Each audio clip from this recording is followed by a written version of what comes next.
June 11 నుంచి మనకి ఆస్ట్రేలియాకి అలాగే సౌత్ ఆఫ్రికా మధ్య వరల్డ్ టెస్ట్ ఛాంపియన్షిప్ ఫైనల్ జరగబోతోంది కదా.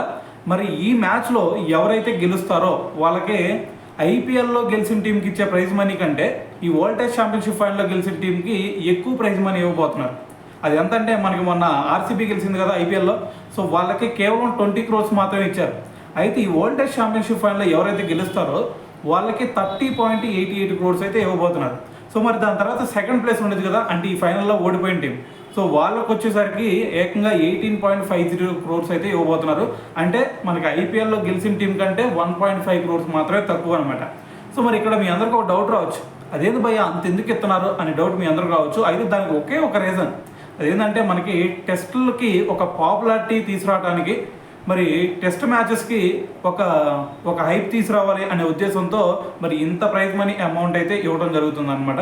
ఏదైనా సరే మరి మొన్న ఫైనల్కి వచ్చిన ఈ టీమ్స్ చూసుకుంటే మరి రీసెంట్గా పాకిస్తాన్ మీద అలాగే బంగ్లాదేశ్ మీద ఇండియా మీద మరి డ్రా చేసుకొని దాని తర్వాత వచ్చేసరికి మనకి వెస్టిండీస్ మీద గెలిచి సౌత్ ఆఫ్రికా ఫైనల్కి వచ్చింది.